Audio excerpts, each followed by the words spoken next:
네, 오늘은 이번 주 말씀, 다음 주 말씀 이어서 같은 우리 주제를 가지고 두 주에 걸쳐서 같이 한번 말씀을 깊게 나눠보려고 하고요. 오늘은 이 감사절에 맞춰서 오늘 본문을 좀 짧게 그렇게 좀 보려고 해요. 우리가 예전에 이런 기도 참 많이 했었던 것 같습니다. 오늘 본문의 말씀 가지고 하는 기도죠. 주님, 우리에게 옥토 같은 마음을 주셔서 30배, 60배, 100배의 열매를 맺게 해주십시오. 이런 기도가 참 많았어요. 여러분들도 많이 들으셨고 하셨었죠.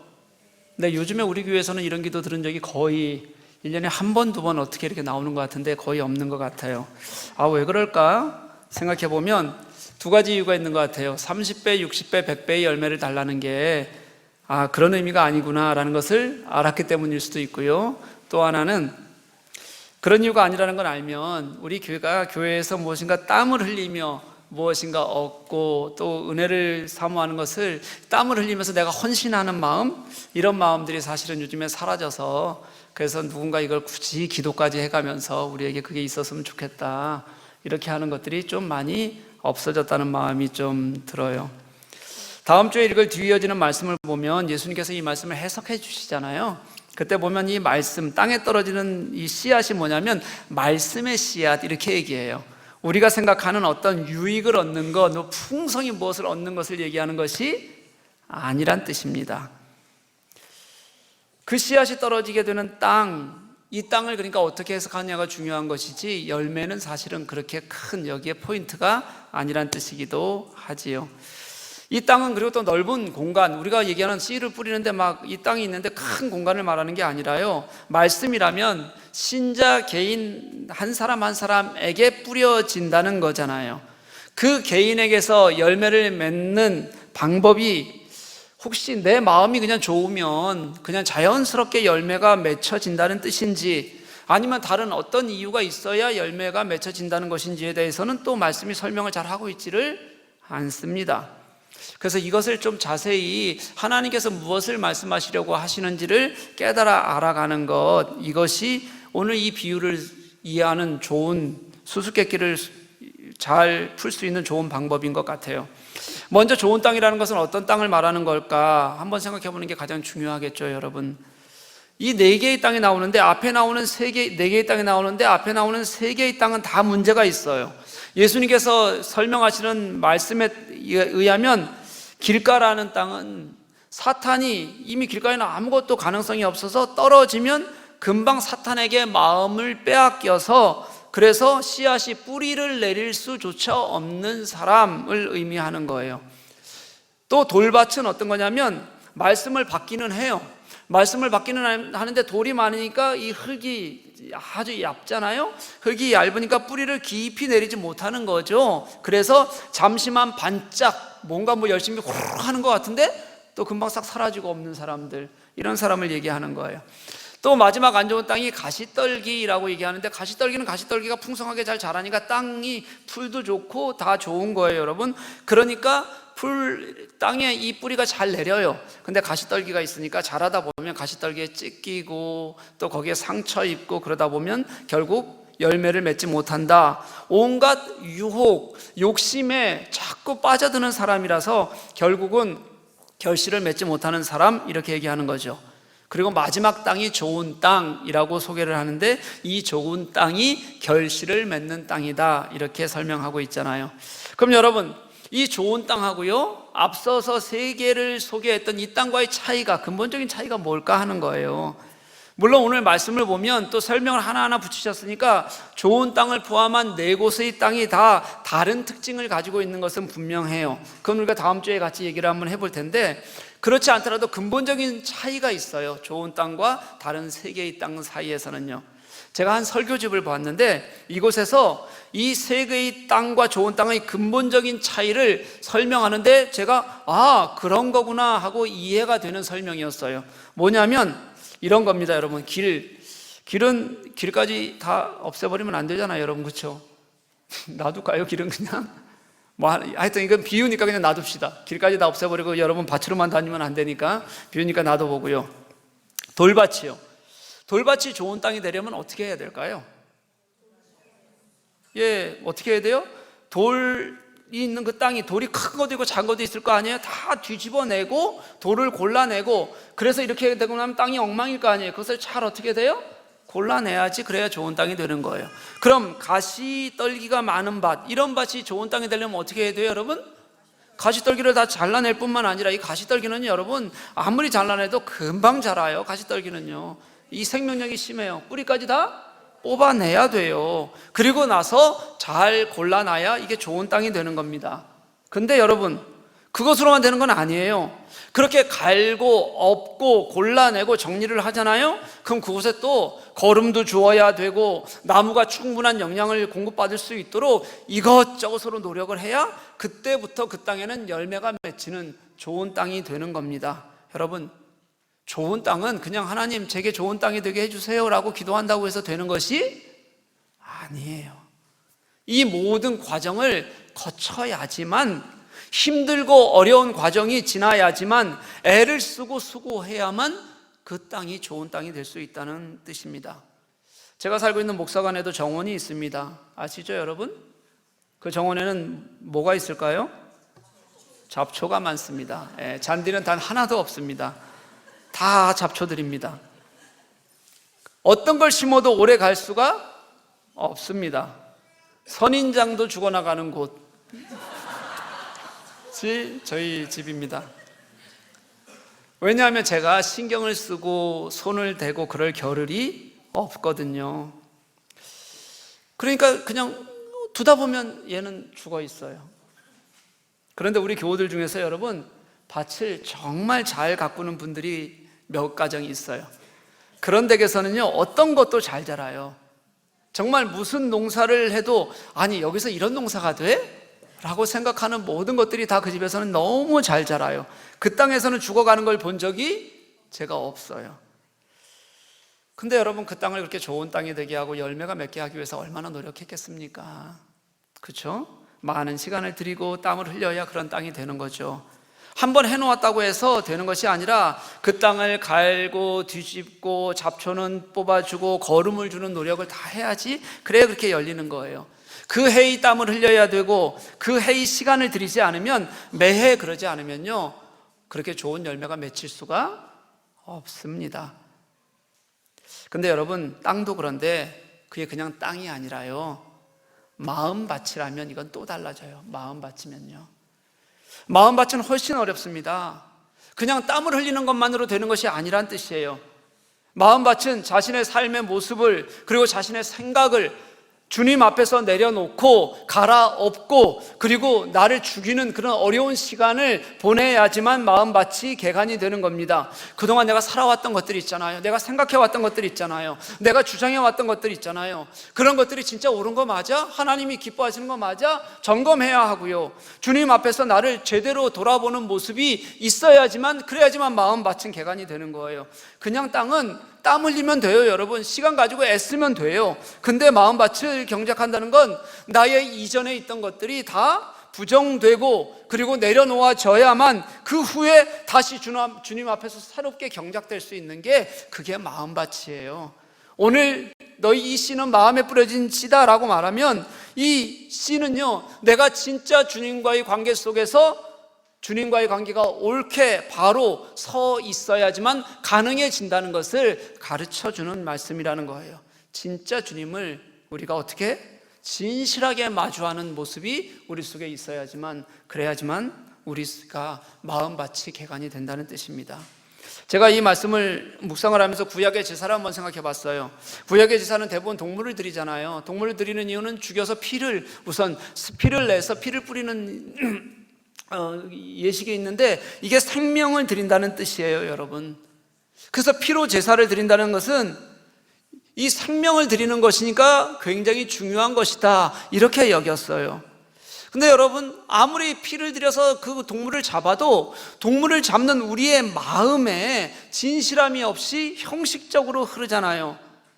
예전에 제사가 그렇게, 구약의 제사가 그렇게 흘렀어요. 이게 형식적으로 흐르면서, 그러면서 그냥 피만 잡아서, 동물만 잡아서 피만 드리면 되는 것처럼 그렇게 제사를 드리기 시작하니까, 이 제사가 뭐와 똑같아졌냐면 이방 제사와 똑같아졌어요. 별 다르지 않게 그렇게 드려졌단 말이에요. 여러분, 그렇게 드려지는 제사를 하나님께서 기뻐 받으시겠습니까? 그럴 리가 없죠. 아모스 5장 21절 23절은 하나님께서 이렇게 말씀하세요. 내가 너희 절기들을 미워하며 멸시하며 너희 성회들을 기뻐하지 아니하나니 너희가 내게 번제나 소제를 드릴지라도 내가 받지 아니할 것이요 너희의 살진 희생의 화목제도 내가 돌아보지 아니하리라. 내 노랫소리를 내 앞에서 그칠지어다 내 비파소리도 내가 듣지 아니하리라. 주님께서 이렇게 말씀하세요. 하나님이 그들이 아무리 피해 번제를 드려도 마음이 없는데 어떻게 받으시겠냐는 겁니다. 하나님께서 소제도 마찬가지로 마음이 없으면 받지 않으시지만, 그런데 우리가 일상 속에서 이것들을 우리 헌신이나 하나님 앞에 가는 마음을 굉장히 우리 안에서 구별하는 사람들이 있어요. 이런 사람들이요, 번제같이 뭐 이렇게 눈에 보이고 피로 드리는 것은 굉장히 중요하게 여기면서 소제는 하찮게 여기는 사람들도 있어요. 여러분, 소제는 곡식을 드리는 제사를 얘기하는 거예요. 근데 이 소제를 드릴 때 곡식을 그냥 그대로 태워서 화제로 하나님께 드리기도 하지만, 대부분의 소제는 이 곡식을 그냥 사용하는 것이 아니라 하나님이 뭐라고 강조하시냐면 고운 가루로 만들어서 드리라고 해요. 고운 가루로 만들어서 그것을 부치거나 지지거나 삶거나 그렇게 해서 하나님께 제사를 드렸어요. 이 곱게 갈아진다는 것은 여러분, 그때 지금 무슨 믹서기가 있겠습니까? 고대시대에. 아니면 우리가 사용하는 큰 대형 분쇄기가 있겠어요? 아무리 양이 많아도 다 하나하나 찢고 빻고 그리고 잘 갈아야, 그래야 고운 가루가 되는 거예요. 그런데도 불구하고 성경은 아무리 많은 큰 제사도 이것을 하지 말거나 건너뛰라고 그러지 않으세요. 꼭 고운 가루를 내야 된다, 이걸 강조하고 강조하세요. 그렇게 애써서 수고하는 과정, 곡식이 다 아주 고운 가루로 만들어지는 과정 속에서 이 섬김과 그 곡식이 만들어질 때 나도 이렇게 주님 앞에 드려져야 됐다고 생각하는 자기 희생, 여기에 소제의 가치가 생기는 거거든요. 하나님은 그런 소제를 기뻐 받으시고 이것을 사람들의 먹거리로 삼으셨어요. 요즘 보면, 우리 신앙을 보면 열심히 사라져요. 근데 열심히 있다고 해도 열심까지는 할 수 있는 것 같아요. 그래서 내가 피해 제사를 드리는 것처럼 무언가 하고 있다는 것을 보이는 것은 너무 잘하는 것 같아요. 그런데 진짜 하나님 앞에서 내가 그렇게 하려고 하는 마음이 내가 주님 앞에서 곱게 갈려져 가는 마음인지, 그래서 그 마음을 하나님께서 나의 진실하고 희생적인 과정이라고 여겨주시는지, 그렇게 하나님 앞에서 나를 돌아보는 시간은 그런 신자들은 요즘은 참 많지 않은 것 같습니다. 오늘 예수님은 마음밭을 말씀하시는데, 네 마음이 하나님 앞에서 갈려가고 있냐고 말씀하시는데, 우리는 여전히 우리가 얼마나 열심인지, 내가 무엇을 하고 있지는 않은지, 나의 기준과 나의 자아와 나의 자랑 속에서 우리는 그것을 드러내고 있는 것은 아닌가, 성경을 보면서 우리가 하나님 앞에서 바라볼 수 있어야 한다는 거예요.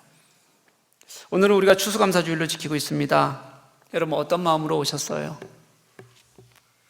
마침 오늘 본문이 30배, 60배, 100배의 열매의 결실 이야기인데, 그렇게 결실을 주시는 하나님, 제게 오늘 한 해도 너무 좋은 것으로 주셨네요, 그런 감사의 마음 여러분들에게 있을 겁니다. 또 어떤 분들은 한 해가 어렵지만, 그렇게 풍성하게 뭘 얻은 것 같지는 않지만 하나님께서 나를 지켜주신 삶에 대한 감사가 여러분들에게 분명히 있으실 거예요. 하나님 지켜주셔서 감사해요, 주님의 자녀가 되게 해주셔서 감사해요, 오늘 기도도 하셨잖아요. 원래 이 추수감사절의 뿌리가 여러분 어디서 나왔냐면 구약의 절기에서 나온 거예요. 하나님께서 이제 이스라엘 백성들을 애굽에서 끌어내고 광야 생활을 하잖아요. 그때 광야 생활을 마치고 이스라엘이 이제 가나안으로 들어가야 될 때 이렇게 가르치셨어요. 너희가 가나안 땅에 이르거든, 너희가 아무것도 없었던 땅, 아무것도 할 수 없어서 하나님밖에 의지할 수 없었던 그 광야를, 그 광야에 살던 것을 기억해서 너희가 새롭게 정착하는 땅에서, 그 가나안 땅에서 풍성하게 주시는 것조차 다 하나님의 은혜인 줄을 너희들이 깨달아 알아야 한다. 주님께서 그렇게 가르치셨고, 그렇게 가르치셨던 것이 그들이 지켰던 초막절, 장막절, 수장절이라고 부르는 절기였고, 그게 우리의 추수감사절이 된 거예요. 하나님께서는 왜 그렇게 말씀하셨을까요? 여러분, 왜냐하면 아무리 가나안이라고 하더라도요, 노력 없이 결실이 맺히지는 않아요. 그곳에서 노력해야 결실이 맺히는 겁니다. 그런데 아무리 노력해도 하나님께서 은혜를 주어서 이른 비를 주시고 늦은 비를 주시지 않으면 결실이 맺힐 수가 없어요. 그러니까 노력은 해야 되는데 자신이 노력하다 보면 내가 노력한 그것 때문에 하나님이 하신 것을 우리가 잊어버리기가 쉽다는 거예요. 하나님이 하셨다는 생각을 하기가 어렵다는 거예요. 그래서 너희가 아무것도 하지 않은 시절에 그렇게 너희와 함께 하셨던, 내가 없으면 죽을 수밖에 없던 그 시절에 그 하나님이 너희와 함께하고 있다는 것을 기억하라고 그렇게 가르쳐 주시는 거예요. 다 하나님의, 당신의 주권 안에서 우리를 위해서 일하시는 하나님 때문에 오늘 내가 이 자리에 있습니다. 내가 그래서 오늘 감사할 수 있습니다를 어디에 들어가서도요? 가나안 땅에 들어가서도 너희에게 풍족히 주시는 그 풍성한 곡식을 받으면서도 너희들 기억해야 해, 생각해야 돼, 가르쳐 주시는 것이 하나님의 말씀이에요. 그런데 그렇게 노력해야 결실이 맺히는데 우리는 노력하다 보면 내가 한 것으로 착각하기가 쉽다는 거예요. 내가 이만큼 누린 거잖아, 내가 이만큼 해낸 거잖아.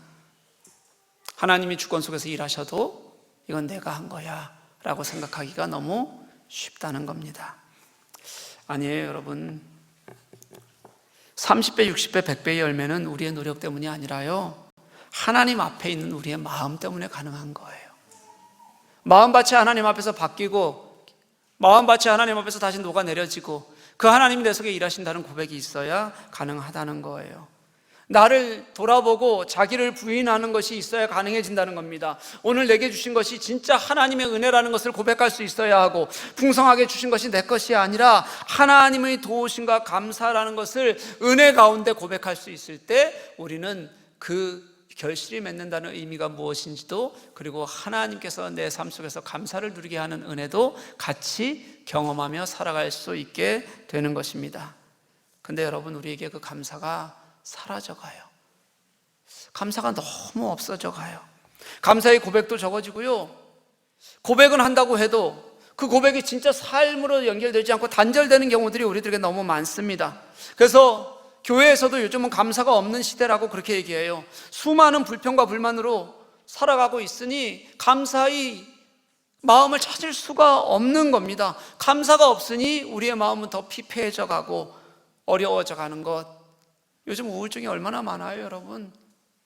삶이 얼마나 어려우면 그렇겠어요. 얼마나 즐거움이 없으면 그렇겠어요.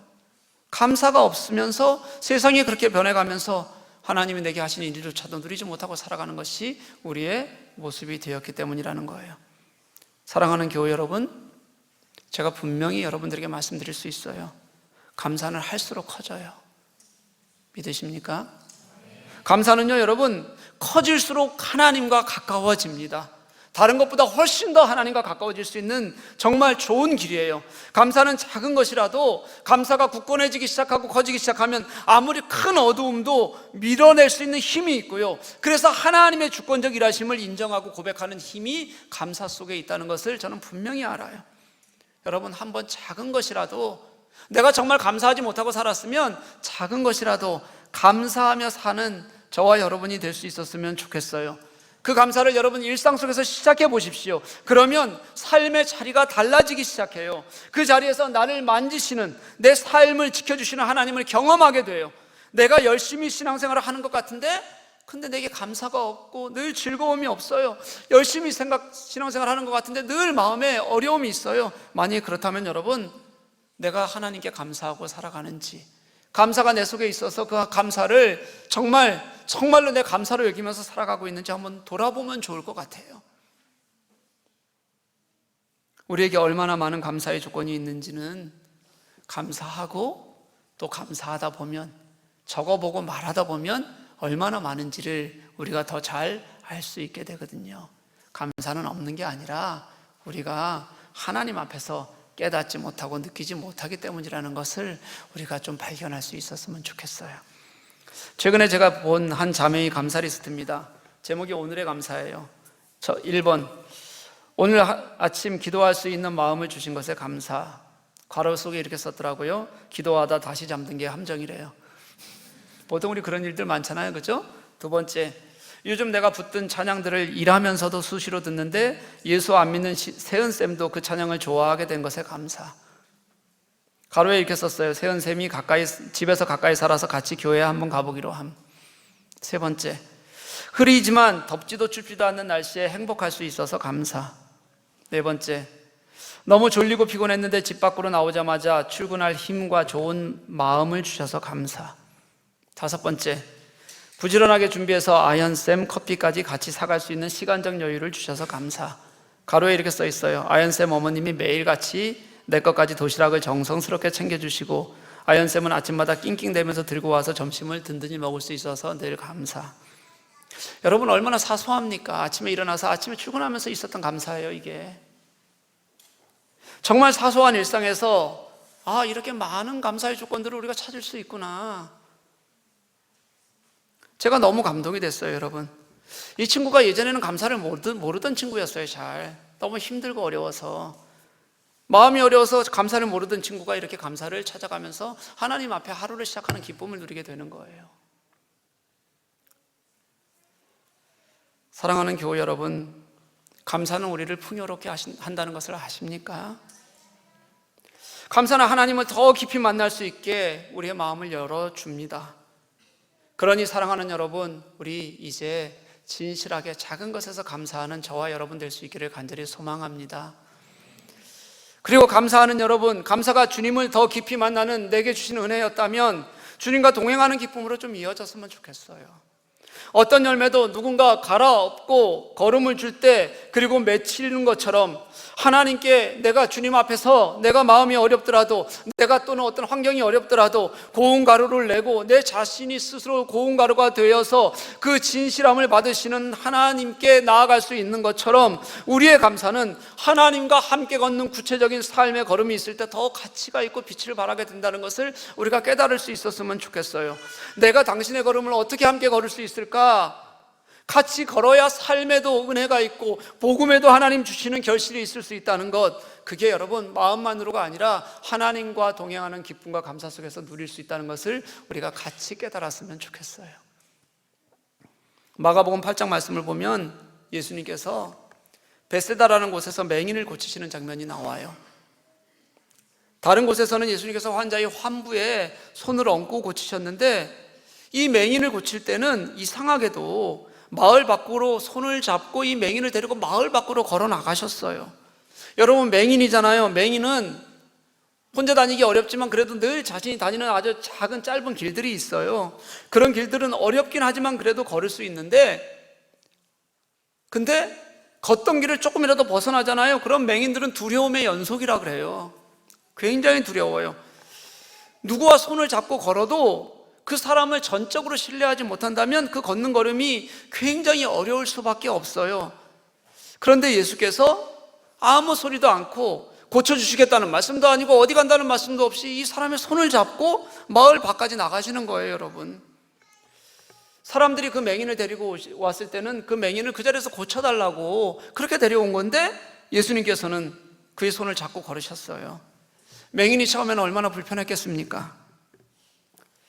그 걸음에까지 믿음이 있었던 건 아니잖아요. 걸을 걸 생각했던 건 아니잖아요. 그러니 처음 손을 잡고 걷는 길이 굉장히 불편했을 건 너무 당연해요, 여러분. 그런데 한 발씩 한 발씩 걸음이 더해지면서 예수님께서 나를 안전하게 인도하고 계신다는 것을 당연히 느끼지 않겠습니까? 그리고 걸음이 더해질수록 이 걸음은, 이거는 끝이 있는 걸음이었지만 이분과 함께 계속 걸어가도 괜찮겠다라는 그런 마음이, 평안함이 그에게 생기지 않았었겠냐고요. 겨우 이 맹인은 예수님의 손에 의지해서 걷는 것이지만 맹인인 그에게는 그 걸음이 자신이 주님과 함께 할 수 있는 신뢰의 전부일 수도 있고, 그리고 그게 자신이 할 수 있는 주님에 대한 헌신의 전부일 수도 있겠다는 생각이 들었어요. 여러분, 주님과의 동행이 그런 거예요. 당신과 걸음을 함께하는 것이 그렇습니다. 세상에 익숙해 있는 우리들은 그게 걷는 게 쉽지가 않아요. 처음엔 굳이 그래야 되나? 내가 에너지 쏟아야 돼? 불편해야 되는데? 내가 손해봐야 되는데? 힘들고 안 했으면 좋겠는데? 하는 마음이 있을 수 있어요. 하지만 주님이 나를 사랑하시고 나의 마음을 원하시고 감사의 그 헌신을 더하기를 원하시는 주님과 손을 잡고 같이 걸으면 걸을수록 그 걸음이 편해지고 그 걸음에 더 큰 감사가 생기고 그 걸음이 좋아지고 그 길이 처음에는 불편했던 것이 이렇게 좋을 수가 있을까? 감사할 수가 있을까? 주님과 함께 걷는 길에 은혜를 경험하는 게 그게 주님과 손을 잡고 함께 주님의 길을 걸으며 섬기고 헌신하는 길이라는 것을 성경은 우리들에게 수없이 가르쳐주고 있잖아요. 그게 주님과의 걸음입니다. 사랑하는 교회 여러분, 오늘은 감사주일이면서 사역 컨퍼런스 주일로 우리가 지키고 있어요. 우리의 감사가 주님의 걸음에 동참하는 주님의 길을 걷는 그런 결단이 되기를 간절히 소망합니다. 주님과 함께 우리의 이름이 같이 불려졌으면 좋겠어요. 내가 주님만 부르짖는 것이 아니라 주님께서 같이 걸으시는 그 길에 우리의 이름이 불려져서 그렇게 열매 맺는 저희들가 됐으면 좋겠어요. 열매는 그런 헌신으로만 맺혀질 수 있다는 것 우리가 알아야 합니다. 우리 교회가 건강한 교회라고 얘기하기도 하고 건강한 교회를 위해서 애쓰는 교회라고 우리 스스로 생각하기도 하고 자부심도 있잖아요. 근데 여러분, 이렇게 건강한 교회로 세워질 수 있는 것 그냥 아무렇지 않게 되는 일이 아니에요. 누군가는 이것을 위해서 진실한 감사를 하고 하나님 앞에 헌신하고 그래서 땀을 흘리고 그리고 주님 앞에 마음을 내어놓는 순간순간들을 통해서 우리 교회가 이렇게 세워져 가는 겁니다. 그냥 되지 않습니다. 우리가 이렇게 하나님을 섬길 때 하나님은 우리를 진실하게 나의 자녀, 신자 한 사람 한 사람으로 여기셔서 붙들어 주시고 우리 교회를 당신이 사랑하는 교회로 세워 받아 주시는 겁니다. 사랑하는 교회 여러분, 우리 함께 감사와 섬김으로 풍성한 열매를 맺어가는 그런 저와 여러분 될 수 있기를 간절히 축복합니다.